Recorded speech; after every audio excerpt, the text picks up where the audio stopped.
Sabemos que entre 2025 y 2026 hubo una gran caída del dólar estadounidense de alrededor del 10%. Y creo que mucha gente se pregunta, ¿qué significa eso?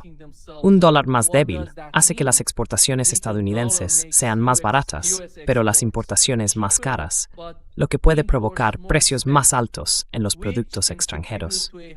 Pero, Michael, ¿cómo están las estrategias políticas actuales de Estados Unidos configurando el futuro del capitalismo y la desigualdad en el país?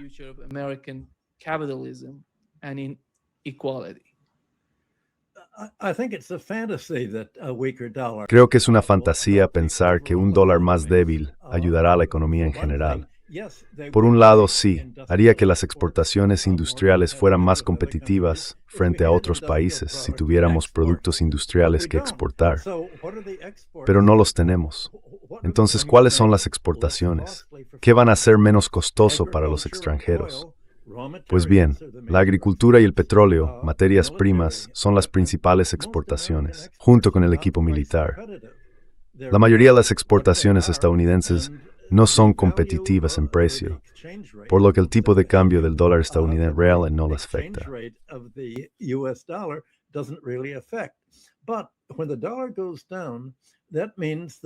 Pero cuando el dólar baja, eso significa que la inversión extranjera en Estados Unidos muestra una pérdida al evaluarse en las monedas de los países europeos o asiáticos. Así que cualquier inversión que hagan aquí la valoran en euros, renminbis o lo que sea. Un dólar en caída implica que los inversores extranjeros deben registrar una depreciación en el valor de capital de sus activos, y eso incluye las tenencias de bonos. Así que si el dólar baja, y bajó ayer, if you'd amass prey tower or graced out that them and what if pointies into a theory folk friend. Percent of, what it was before. That means that even if the United States... Eso significa que, incluso si Estados Unidos sube su tipo de interés, los intereses que se obtienen quedan más que anulados por la caída del tipo de cambio del dólar, especialmente frente al euro, lo cual ya está ocurriendo, y también frente a la moneda china y otras, en particular frente al oro, la plata y otras materias primas cotizadas en dólares. Así que, mientras Trump dice que un dólar más bajo ayudará a atraer inversores extranjeros a Estados Unidos, la realidad es justo la contraria. Un dólar en caída penaliza la inversión extranjera y en realidad no ayuda mucho a los exportadores estadounidenses, porque no tenemos tanto que exportar. Lo que intentamos hacer es fijar el precio de las exportaciones que no son materias primas, es decir, la tecnología de la información, las plataformas de redes sociales y las grandes empresas de Silicon Valley como monopolios. Y las rentas de monopolios son independientes del tipo de cambio. En ese sentido, Trump está utilizando una economía. Let me just add a little bit. Permíteme añadir un poco a lo que ha dicho Michael. El valor más importante que se suponía que debía aportar a la economía estadounidense, la imposición de aranceles, si lo recuerdas, era revertir el largo declive histórico de la manufactura como proporción del total de la economía de Estados Unidos y repatriar, si recuerdo bien la expresión ingeniosa, las empresas estadounidenses. La imagen era, si recuerdas, la del señor Trump, apareciendo en sesiones fotográficas con una empresa de bicicletas del Medio Oeste y con las motocicletas Harley Davidson, si no me equivoco, y se suponía que iban a traer sus fábricas de vuelta a Estados Unidos. Pues bien, consulté una estadística sencilla. Las exportaciones manufactureras de Estados Unidos durante el año en que hemos tenido al señor Trump como presidente en su segundo mandato.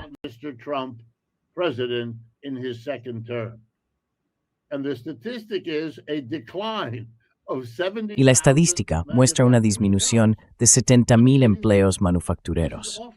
Quiero decir, esto es algo fuera de lo común.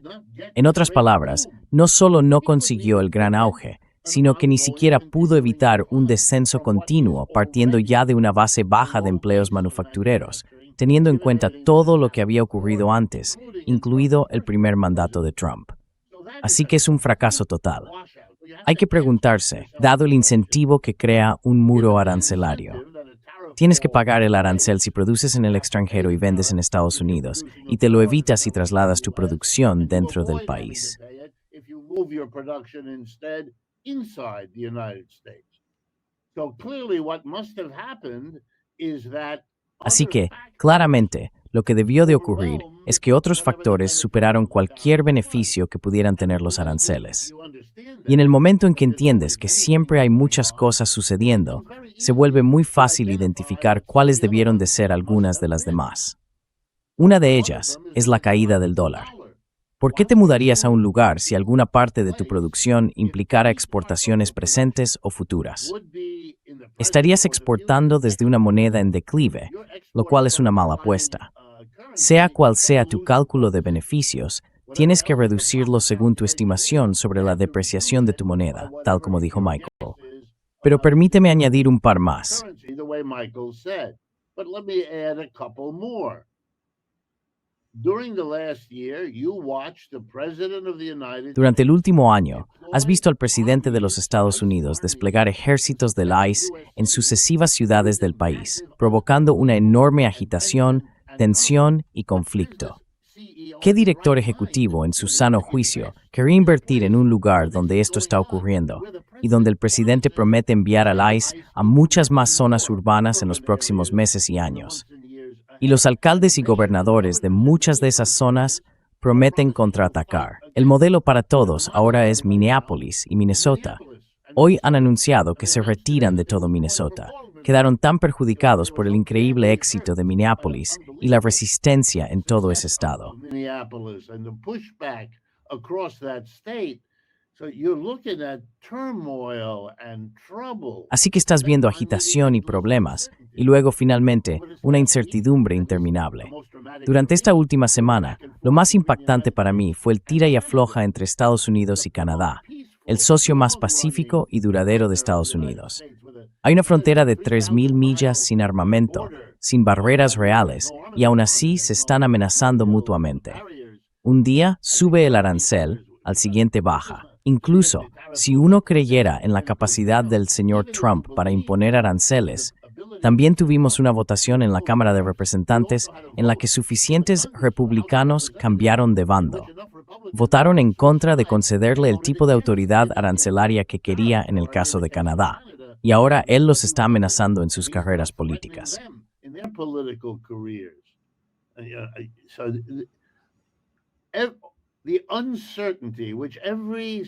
La incertidumbre, que, según todos los directores ejecutivos con los que he hablado, es un factor tan importante en sus decisiones sobre dónde invertir como cualquier otro.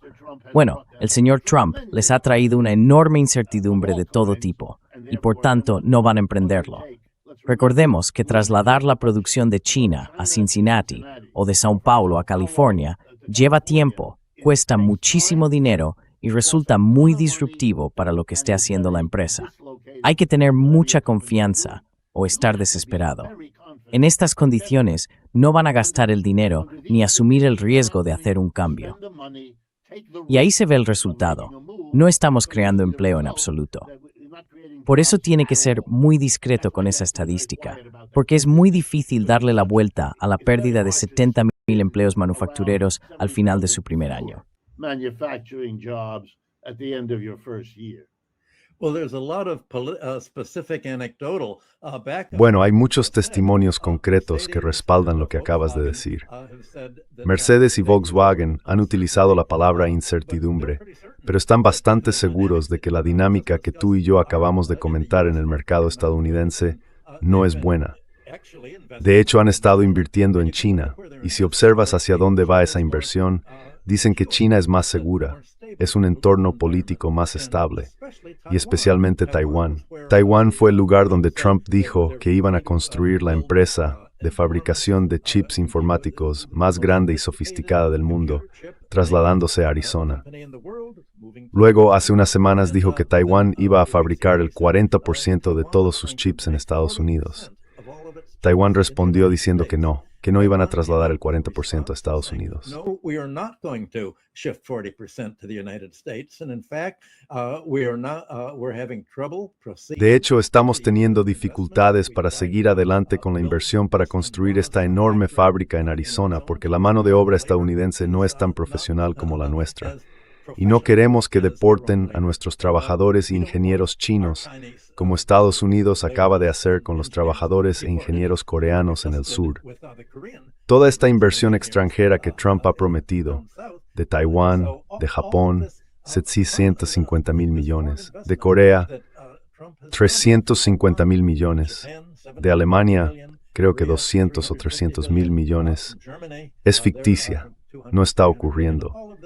Y esto no se debe simplemente a la incertidumbre. Tienen una idea bastante clara de lo que se está desmoronando aquí. Viendo la televisión, pueden estar tan seguros como tú y yo de lo que está ocurriendo con la economía estadounidense.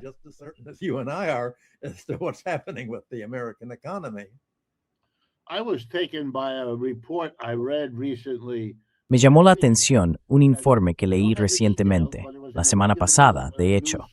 No tengo todos los detalles, pero procedía de una fuente de noticias de confianza. Decía que durante el año pasado, 2025, hubo conversaciones oficiales entre el Consejo de Administración de Mercedes-Benz y altos funcionarios aquí en Estados Unidos. El tema era que Estados Unidos había invitado a Mercedes-Benz a trasladar sus operaciones desde Alemania a Estados Unidos, y que esto se debatió durante un tiempo. Finalmente, Mercedes-Benz decidió no hacerlo. Así que esto reforzaría de una manera muy concreta lo que Michael acaba de decir. In a very concrete way, what Michael just said. I mean, Mercedes-Benz is. Quiero decir, Mercedes-Benz es una parte tan icónica de la industrialización alemana como cualquier otra empresa. Es como Siemens o Volkswagen o cualquiera de las demás. Y tuvieron su oportunidad, lo estudiaron. Estoy seguro de que se les ofrecieron incentivos de todo tipo para hacerlo, y aún así no vinieron. Vaya. Eso significa que estaban dispuestos a decepcionar a Estados Unidos. No sé cuál fue el papel del gobierno alemán, pero dado que Merz solía ser el jefe de BlackRock en Alemania, obviamente tiene buena relación con los estadounidenses, etcétera, etcétera, aún así decidieron no hacerlo. Eso dice mucho.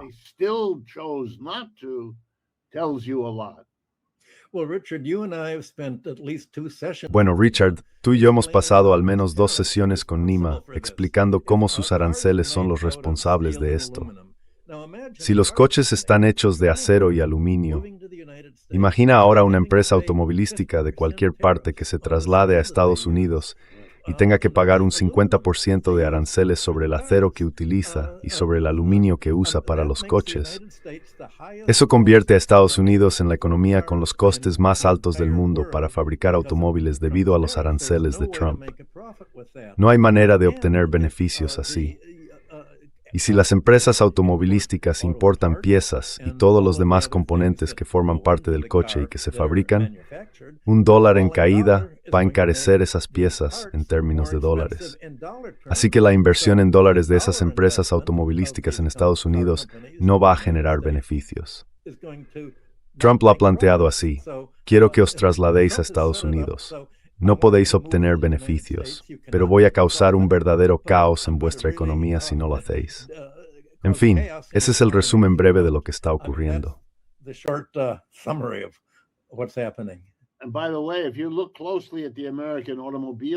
Y por cierto, si se observa de cerca la industria automovilística estadounidense, depende en gran medida de piezas de automóvil producidas fuera de Estados Unidos. Es una de las principales exportaciones de Canadá, por ejemplo, piezas de automóvil fabricadas en Canadá y enviadas para convertirse en componentes. Y cuando Trump durante el fin de semana impuso un arancel adicional del 25% a los canadienses para obstaculizar sus exportaciones de piezas, por supuesto, el daño colateral es que las empresas estadounidenses tendrán que pagar el arancel o prescindir de la pieza.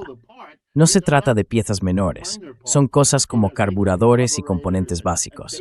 Así que tendrían que recurrir a otros países en el mercado inmediato para intentar sustituir lo que ya no pueden permitirse obtener de Canadá.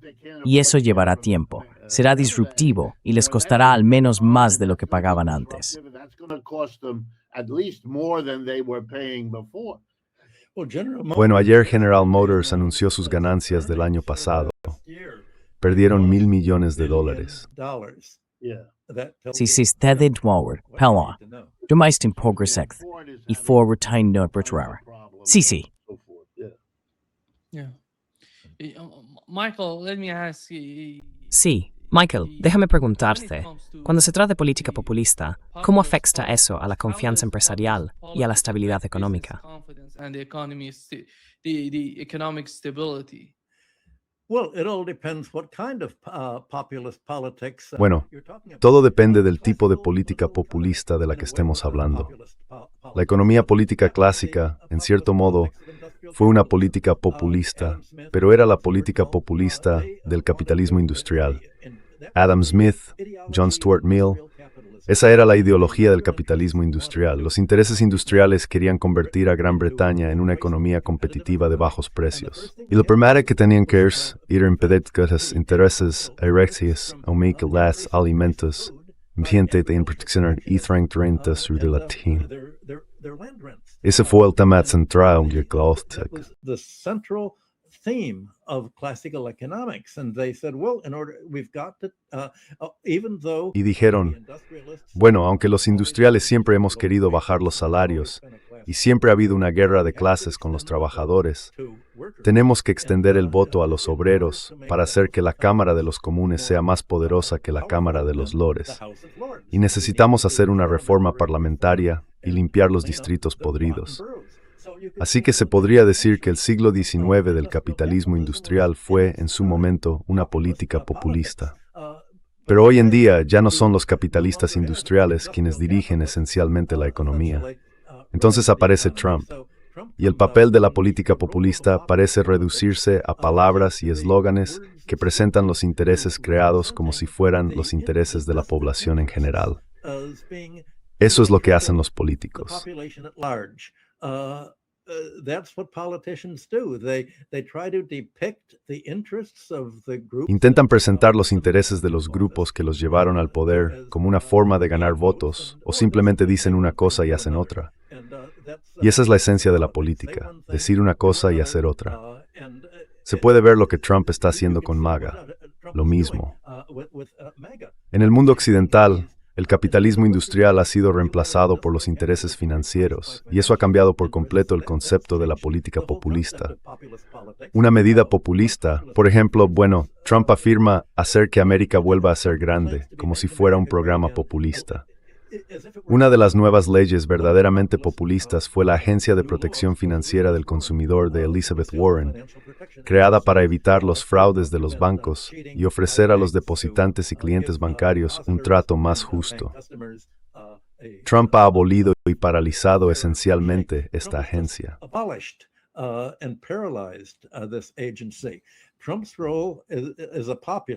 El papel de Trump como populista consiste en desmantelar todas las agencias democráticas de protección, las que protegen a los trabajadores, a los consumidores, las que los protegen de los monopolistas. Es exactamente lo contrario de un populista, y sin embargo ha ganado el voto popular.